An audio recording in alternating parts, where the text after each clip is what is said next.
Hello, നമ്മൾ ഇന്നൊന്ന് പുറത്ത് പോകുക കേട്ടോ. നല്ല വെയിലാണ്. ഇപ്പോൾ ജാക്കറ്റൊന്നും ഇടേണ്ട ആവശ്യമില്ല കേട്ടോ.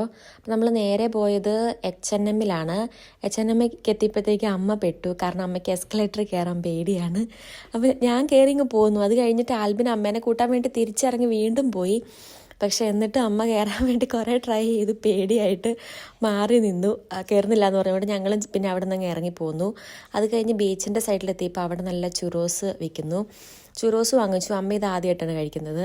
അപ്പം ട്രൈ ചെയ്ത് നോക്കിയിട്ട് എങ്ങനെയുണ്ടെന്ന് ഞാൻ ചോദിക്കും കേട്ടോ. അപ്പം അമ്മ എന്താദ്യം കഴിച്ചാലും മുഖത്തൊരു എക്സ്പ്രഷൻ ഇട്ടു കേട്ടോ. എന്തോ വിഷം കഴിക്കുന്നല്ലേ ആദ്യം കഴിക്കുള്ളൂ. അപ്പോൾ ഇത് കഴിച്ചിട്ട് നല്ലതെന്ന് പറഞ്ഞു, ഇഷ്ടപ്പെട്ടു. ഞങ്ങളത് ഫുള്ള് കഴിച്ചു. പിന്നെ കുറച്ച് നേരം ബീച്ചിലൂടെ നടന്നു കഴിഞ്ഞ് നല്ല വെയിലൊക്കെ ആയത് കാരണം ഞങ്ങളൊരു ഐസ്ക്രീമും കൂടെ വാങ്ങിച്ചു. ഐസ്ക്രീമും നല്ല ഈ ചൂടത്ത് കഴിക്കാൻ, തണുപ്പ് കഴിക്കാൻ നല്ലതാണല്ലോ. അങ്ങനെ ഐസ്ക്രീമും കഴിച്ച് തിരിച്ചു വരുന്ന വഴിക്ക് ഇങ്ങനെ മീൻ വിൽക്കുന്ന ടൈമിങ്സ് ഒക്കെ അവിടെ എഴുതി വെച്ചിട്ടുണ്ട്. അവരിങ്ങനെ കടലിൽ നിന്ന് നേരിട്ട് പിടിച്ചുകൊണ്ട് വരുന്നത്. അതൊക്കെ കണ്ടു. ഇത്രയേ ഉള്ളൂ. ടാറ്റാ.